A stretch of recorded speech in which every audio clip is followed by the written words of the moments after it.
Hello students and friends, welcome to my channel. मैं हूं Anjali Arora and you are watching Gyan बाटो।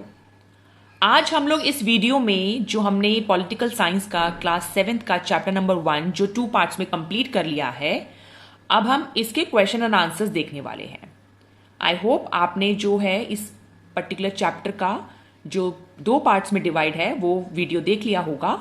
अगर आपने वो अच्छे से देख लिया है, फॉलो कर लिया है, ध्यान से वो चैप्टर समझ लिया है, तो क्वेश्चन एंड आंसर्स करने में प्रॉब्लम नहीं होगी।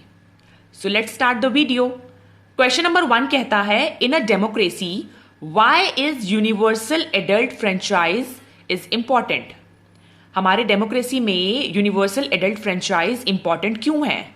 सबसे पहले तो हमें पता होना चाहिए यूनिवर्सल एडल्ट फ्रेंचाइज क्या है, जो ऑलरेडी चैप्टर में हम लोगों ने पढ़ा है। अगर आप लोगों ने वीडियो देखी होगी तो यूनिवर्सल एडल्ट फ्रेंचाइज के अंदर क्या होता है, जो 18 और 18 से अबव के जो सिटीजन हैं उन्हें वोटिंग राइट मिल जाता है।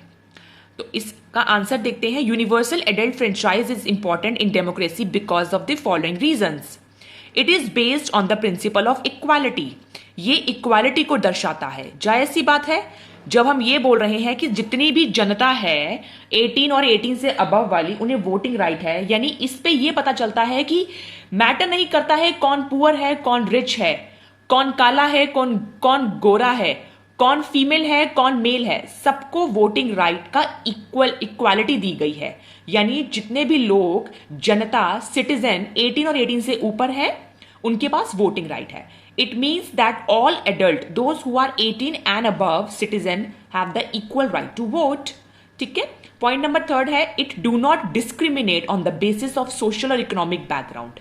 ये यूनिवर्सल एडल्ट फ्रेंचाइज का जो थ्योरी है वो डिस्क्रिमिनेट नहीं करता है कि कोई सोशली या इकोनॉमिकली कितना स्ट्रांग है। सबके पास इक्वल राइट्स हैं जो 18 और 18 से ऊपर है।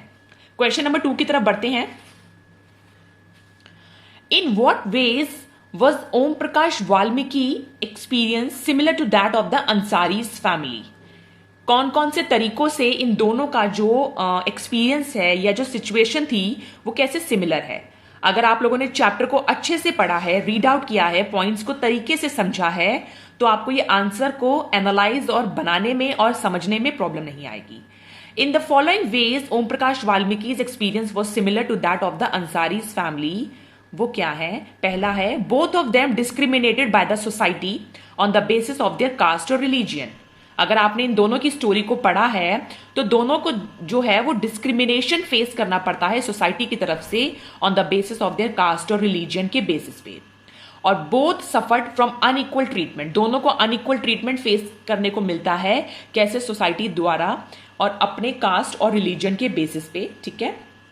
क्वेश्चन नंबर 3 ये कहता है, what do you understand by the term all person are equal before the law?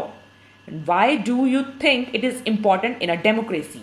All person are equal before the law ये क्या दर्शाता है कि हम सब जो है वो इक्वल हैं कानून के आगे, कानून की नजर में। और ये इंपॉर्टेंट क्यों है डेमोक्रेसी में?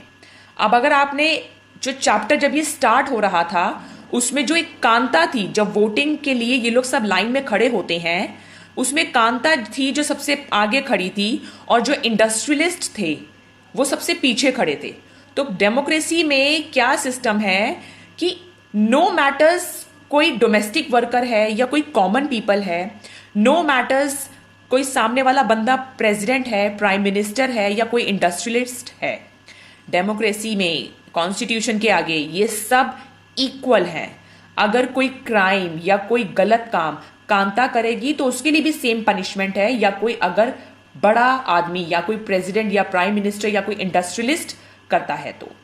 The term all the person are equal before the law means that every one will be given justice before the law by treating them equal.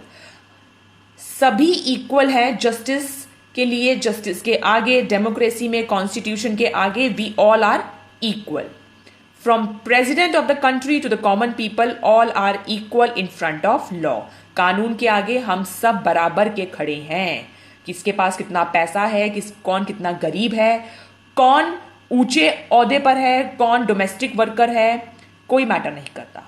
It is important in a democracy because Democracy suggests that no one should be treated on unequal basis because of their wealth, caste, color, religion and gender and so on.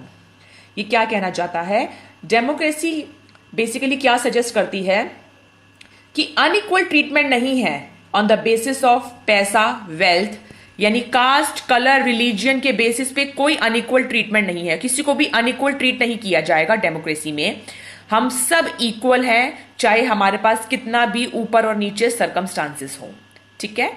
It also ensure that no one will be given more preference for the same crime. अब अगर आपने कोई crime conduct किया है, कोई crime आपसे हो गया है, किसी को भी एक्स्ट्रा प्रेफरेंस नहीं मिलने वाली कि आप इंडस्ट्रियलिस्ट हैं तो आप पैसा चढ़ाकर माफी ले लेंगे और सामने वाला बंदा गरीब है, चाहे वो इनोसेंट ही क्यों ना हो, और वो फंस जाएगा. ऐसा कुछ नहीं होने वाला है. ये सब चीजें जो है वो रिफ्लेक्ट करती हैं ट्रू नेचर ऑफ डेमोक्रेसी. ठीक है.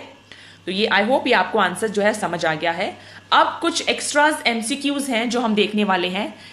एमसीक्यूज कुछ इतने अच्छे लेवल के इजी हैं, अगर आपने चैप्टर को अच्छे से ध्यान से समझा है, पढ़ा है, तो इनको मार्क करने में कोई प्रॉब्लम नहीं आएगी. Universal adult franchise provide what? अभी पढ़ा है क्वेश्चन नंबर 1 में. Right to vote to citizen above 18 और 18 अबव. दलित मीन्स ब्रोकन. जो दलित कास्ट के लोग होते हैं उन्हें ब्रोकन कहा जाता है, यानी वो एक ऐसा टूटा हुआ वर्ग है जिनको सोसाइटी, समाज अलग कर देती है.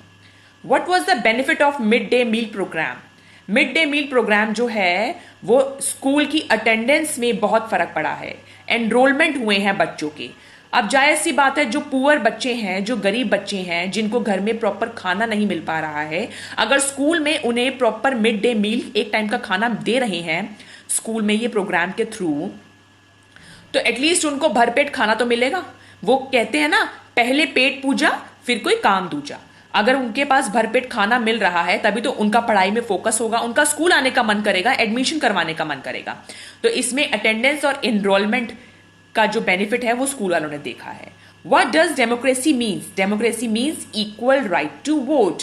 अनइक्वल ट्रीटमेंट नहीं होता है, कोई डिस्क्रिमिनेशन नहीं होता है हमारी डेमोक्रेसी में. What is Joothan about? Joothan जो है वो ओम प्रकाश वाल्मीकि जी की द्वारा लिखी गई बुक है जो दलित बॉय पे बेस्ड है. इसी के साथ हमारा चैप्टर आज ये फिनिश हुआ है फाइनली 3 पार्ट्स में.